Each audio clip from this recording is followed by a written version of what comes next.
महाराज नव्हते म्हणत का काय खातो आम्ही कसं आहे सांगत. तसं समर्थ ते त्या भिक्षेमध्ये पाणी वतायचे. पाणी वतून काढलं म्हणजे खाली काय राहिलं, चोथा. आणि मग फक्त आपल्या पोटाची खळगी भरायची. हे साधू संतांचं म्हणजे विचार होते. कधीच ते या विषयामध्ये गुंतत नव्हते. या न्यायाने मग ते 3 दिवस त्या महिलेकडे भिक्षेला आले. तिसऱ्या दिवशी तिने भिक्षा दिली आणि म्हटली, स्वामी मला उपदेश पाहिजे, मला अनुग्रह पाहिजे. तेव्हा ते बोलले, वेळ आल्यावर देईल. ती म्हणली, तुम्ही कोण ठरवणारे? अनुग्रह माझ्या मनाने आणि मी म्हणन त्याच वेळा तुम्ही दिला पाहिजे. तेव्हा त्याने हात जोडले आणि म्हणे, माई माफ करा मला, आज तरी नाही. माझ्या रामाचा जेवायचा टाईम झाला नाही, माझ्या प्रभूच्या नैवेद्याचा टाईम झाला आहे, मला माफ करा. उद्या पाहू आपण. ठीक आहे म्हणे, पण उद्याचा परवा व्हायचं नाही. ठीक आहे म्हणे. मग दुसऱ्या दिवशी समर्थ आले पुन्हा आणि भिक्षांदे आवाज दिला. समर्थाने येताना काय केलं असेल, तो भिक्षेचा जो कटोरा होता त्याच्यामध्ये सेल, चिखल, माती एकत्र करून आणली त्यांनी. आणि हिने आज वेगळ्या पद्धतीने सुंदर अशी खीर बनवली. काजू, बदाम, पिस्ते काय काय जे असेल ते त्याच्यात टाकून वाटच पाहत होती.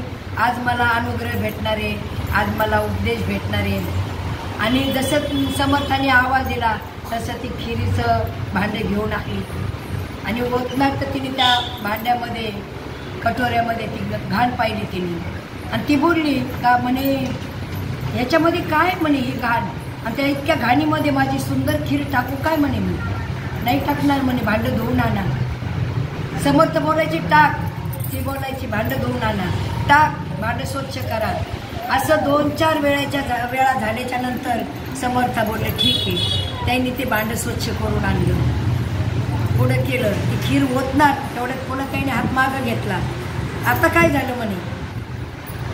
तेव्हा समर्थ बोलले, माई तू जर खीर या भांड्यात टाकत नाही, याच्यात घाण आहे म्हणतेस, तर माझा एवढा अनमोल अनुग्रह तुझ्या अंतकरणामध्ये काम, क्रोध, अहंकार, ऐश्वर्याचं एक हे आहे तुझ्या मनात, त्या एवढ्या घाणीच्या जागेत मी माझा अनुग्रह कसा टाकू, कसा उपदेश टाकू म्हणे. माई मला माफ करा, पण मी नाही टाकू शकत. हे शब्द ऐकल्याबरोबर ज्या वेळेला भोग संपतो त्यावेळेला योग चालत येतो. त्यावेळेला त्या बाईचं पूर्ण अंग लटलट लटलट लट कापू लागलं, डोळ्यातून अश्रू वाहू लागल्या आणि धाय मोकळून रडायला लागली. तिची उन्मनी अवस्था तयार झाली, उन्मनी अवस्था तयार झाली. आणि समर्थाने ओळखलं, आता ही मापात झाली म्हणे अनुग्रह घ्यायच्या. आणि त्या बाईला समजलं का आपला अहंकार यांच्या लक्षात आलाय आणि खरोखरच आतापर्यंत आपण अनुग्रह घेण्याच्या मापात नव्हतो. तिने स्वामीला साष्टांग दंडवत घातला आणि समर्थांना बोलली, स्वामी खरोखर मी चुकले, आता मी माझं सगळं काही तुमच्या चरणावर अर्पण करते, मला अनुग्रह द्या. अनुग्रह तिला हाच ठरला, हाच अनुग्रह तिला मिळाला. किती सोप्या भाषेत समजून सांगितलं त्यांनी, विचार कर. कोरा कटोरा पुढे केला असता तिला हे समजलं असतं का, किंवा दुसऱ्या भाषेत सांगितलं असतं समजलं नसतं. अशी इतक्या सोप्या सोप्या भाषेमध्ये साधू संतांनी आपल्याला समजून सांगितलेलं आहे. असा तिचा अहंकार गेला, पश्चाताप झाला, तुका म्हणे देव झाला. तुम्ही काही बी करा पण कमीत कमी त्याचा पश्चाताप झाला पाहिजे तुम्हाला, तर देव म्हणतो तुला सगळं काही माफ आहे. अशा प्रकारचे 12 वर्षे समर्थांनी नाशिकमध्ये काढले आणि नंतर ते जन्मगावी आले. तोपर्यंत आई वडील थकलेले होते, आईला दिसत सुद्धा नव्हतं. आणि मग समर्थ तिथं आले, आई मी आलोय, आई मी तुझा नारायण आलोय. आई हातपाय असं चापत होती, म्हणजे बाळा मला दिसत नाही आता. मग त्या आई समर्थाने आईच्या डोळ्यावरून हात फिरवला, डोळ्यावरून हात फिरवल्याबरोबर आईला दृष्टी आली.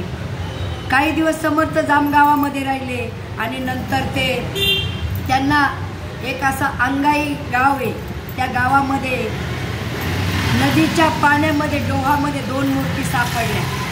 एक प्रभू रामचंद्राची आणि एक अंगाई देवीची. 2 मूर्ती त्यांना त्या डोहामध्ये सापडल्या. त्यांना एक दृष्टांत झाला, या मूर्ती कुठं कुठं स्थापन करायच्या. मग ती प्रभू रामचंद्राची मूर्ती त्यांनी चाफळला प्राणप्रतिष्ठा केली आणि अंगाई देवीची मूर्ती सज्जनगडावर स्थापन केली. सज्जनगडावर त्यांनी 11 मारुतीची स्थापना केली. सज्जनगडावर आल्याच्या नंतर त्यांनी बाल उपासना, सूर्यनमस्कार हे लहान लहान मुलांना एकत्र करून ते त्यांना शिकवायचे, सांगायचे. प्रामुख्याने रामदास स्वामीला खूप शिष्य होते, पण त्याच्यातले असे ठराविक शिष्य होते. त्याच्यातले एक कल्याण स्वामी, वेणा स्वामी एक विधवा स्त्री होती. आपण जेवढं बसत तेवढं मापत बसूया. तर कल्याण स्वामी त्यांच्या इतके जवळचे शिष्य होते.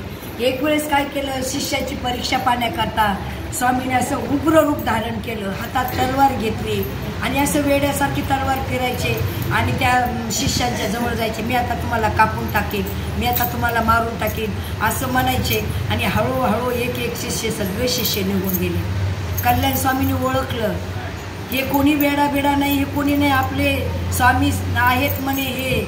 आणि त्यांनी जाऊन रामदास स्वामीच्या चरणाला मिठी मारली आणि तुमच्या चरणावर जर मला मृत्यू येत असेल तर त्याच्या इतका भाग्यवान कोणीच नाही असं म्हटल्याबरोबर रामदास स्वामींनी कडकडून शिष्याला मिठी मारली.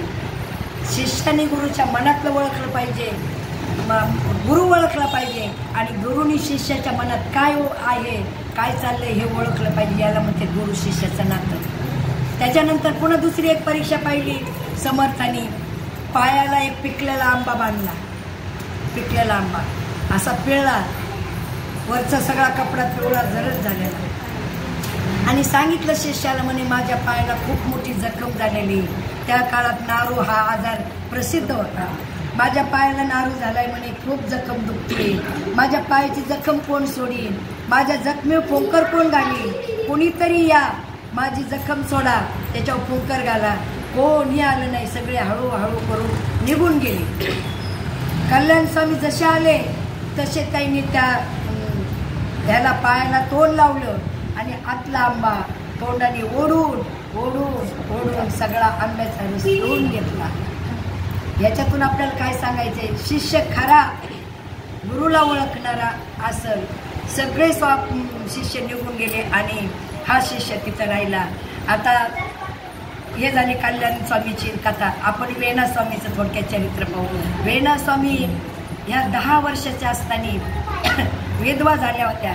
त्या काळात विधवांना कसली वागणूक होती, एक तर सती जाणं किंवा तिने कोणाच्याही दृष्टीनं न पडणं, अंधाऱ्या खोली 24 तास राहणं अशी अवस्था होती. पण वेणा स्वामीच्या आईला थोडा धार्मिकतेचा नाद होता आणि त्या गावामध्ये समर्थ आलेले होते.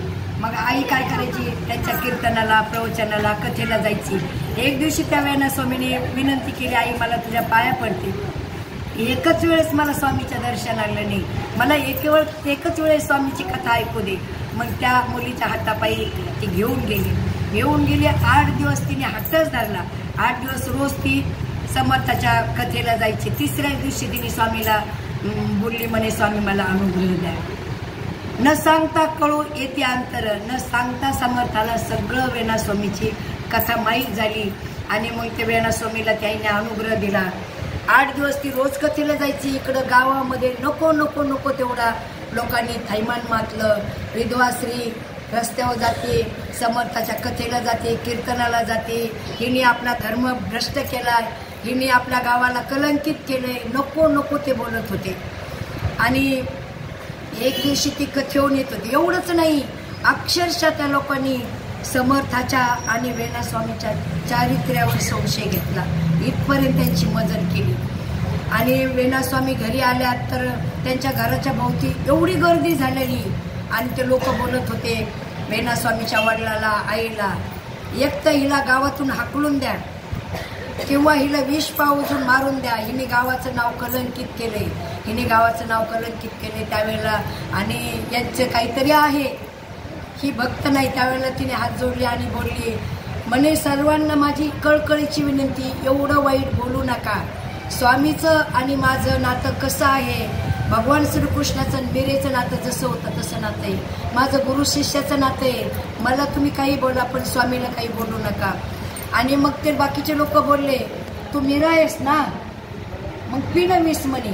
आणि तयारीतच होते ते, विषाचा पेला हातातच घेऊन होते आणि पी म्हणे विष म्हणल्याबरोबर तिने तो पेला घेतला आणि ते विष घटघट पिली. स्वामी तिला जिवंत ठेवू शकत होते, त्यांना ते पुढचं कार्य करून घ्यायचं होतं. मग ती वेणा विष पेता पेता धडकन कोसळल्याच्या नंतर वेणा मेली. सगळ्या गावात ती बातमी पोहोचली, सगळे लोक गोळा झाले. आणि मग तेवढं ते त्या रस्त्याने समर्थ चाललेले होते, त्यांना समजलं वेणा मेली म्हणून. मग ते आले तिथं आणि बोलले का वेणा मेली का तुमची? म्हणे हो, इकडं अंत्यविधीची तयारी चालली, सगळं चालले. मग तिच्या आई वडिलाला बोलले, 4 गावातल्या लोक बोलले तुमची आता वेणा मेली ना, आता तुम्ही हिची मुठभर मातीच करणार आहेत ना, मग माझी वेणा मी घेऊन जातो म्हणे. आवाज दिला म्हणे वेणा उठ, तुला अजून खूप कार्य करायचे, उठ म्हणे चल. ताडकन वेणा उठली आणि स्वामीच्या मागे गेली. त्या वेणाला स्वामींनी चाफळच्या मठाधिपती बनवलं, कीर्तन करायला लावलं, प्रवचन करायला लावले, ग्रंथ लिहायला लावले. आज म्हणजे अशा जीवाचे साधू संत उद्धार करते. तर ज्या वेळेला समर्थ साधना करायची त्यावेळेला प्रत्यक्ष प्रभू रामचंद्र समोर येऊन प्रगट व्हायचे. नाही म्हणजे ते अक्षरशः स्वामीच्या ताटात बसून जेवायचे. एक वेळेस वेणा स्वामी काय करायच्या, जेवणाचं ताट बनवायच्या, समर्थाच्या हातात द्यायच्या, ते दार बंद करून जेवण करायचे आणि ते ताट घेतलं समर्थाने आणि आतमध्ये जाऊन दरवाजा बंद केला. काहीतरी ताटात वाढायचं म्हणून त्या वेणा स्वामी ते जेवणाचं ताट घेऊन त्या रूममध्ये गेल्या. त्याने ते पाहिलं बरोबर त्यांना चक्कर आली आणि चक्कर येऊन ती खाली पडली. काय पाहिलं असेल तिने? प्रत्यक्ष प्रभू रामचंद्र आणि रामदास स्वामी एकत्र जेवत आहेत. आणि मग तिथून पुढं मग तिला सुद्धा प्रभू रामचंद्राने अनुग्रह दिला, प्रत्यक्ष प्रभू रामचंद्राने. आणि रामदास स्वामी कोण होते? हनुमंतरायाचे अवतार येते. असं मग ते त्यांना त्या चाफळच्या मठावर ठेवलं. त्यांनी कीर्तन प्रवचन ग्रंथ लिहिले. आणि मग ते नंतर त्या वेणा स्वामी बोलायचे, स्वामी आता मला माझ्या माहेराला पाठवा, आता मला नको आहे, मला माहेराला पाठवा. म्हणजे त्यांचं माहेर कोणतं होतं? या जगाचा निरोप घेऊन जायचे, मला तिकडे पाठवा. आणि मग स्वामी बोलायचे वेळ येईन तेव्हा पाठवीन. आणि रामनवमीचा दिवस होता आणि तिला कीर्तन करायला लावलं. कीर्तन झालं, भैरवी झाली, जय विठ्ठल झालं. आणि त्यांनी स्वामीच्या चरणावर नतमस्तक झाल्या आणि तिथंच त्यांनी त्यांची प्राणज्योत पंचतत्वात विलीन केली. शिष्य कसे असते तर आता हे कल्याण स्वामी येतं, हे सतत त्यांच्या जवळ असायचे. आणि समर्थाला समजलं 6 महिने आधी का आपला आता शेवट जवळ आलेला आहे. आणि जर समजा आता वेणा स्वामी तर गेले, आता आपलं दुःख करणारं जास्त कोणी दुसरं नाही, आता फक्त कल्याण स्वामी आहे. मग आता काय आयडिया करायची? तर मग कल्याण स्वामीला काय सांगितलं समर्थाने का उस्मानाबाद जिल्ह्यात म्हणजे आजचं धाराशिव, उस्मानाबाद जिल्ह्यामध्ये आपला एक आश्रम आहे, ते तुला चालवायचा आहे. आता तो तिकडं जा, म्हणजे यांना फक्त तिकडं काढून द्यायचं होतं. तो तिकडं जा म्हणे आणि तो आपला आश्रम चालव. गुरुची आज्ञा शिरसा वंद्य. आणि कल्याण स्वामी गेले तिकडं गेल्याच्या नंतर 6 महिने रामदास स्वामी आजारी होते. अन्नाला म्हणजे त्यांनी स्पर्श केला नाही, घेतलं तर काहीतरी लिक्विड घेत होते. आणि त्यांनी आधीच 2 दिवस सांगितलं का या दिवशी या टायमाला मी जाणार आहे. त्याप्रमाणे ते गेले. आता जे आपल्याला ऐकायला मिळतं, जे आपल्याला वाचायला मिळतं याच्यावर आपला विश्वास ठेवायचा. आता त्याच्या पलीकडे आपली बुद्धी जाऊ शकत नाही. तर त्यांच्या चरित्रामध्ये असं सांगितलेलं आहे, ज्या ठिकाणी त्यांचा अंत्यसंस्कार झाला त्याच्यातून स्वयंभू समाधी बाहेर आलेली, समाधी बांधलेली नाही, स्वयंभू समाधी आली असं सांगितलेली. काय असेल ते ठीक आहे. आणि मग कल्याण स्वामी गेले, त्यांची समाधी स्वयंभू बाहेर आली. आणि त्याच्यानंतर कल्याण स्वामीला समजलं बऱ्याच दिवसांनी का बाबा स्वामी गेलेत म्हणून. कल्याण स्वामी आले, त्या समाधीवर ते डोकं आपटून रडत होते, जीव आपटत होते.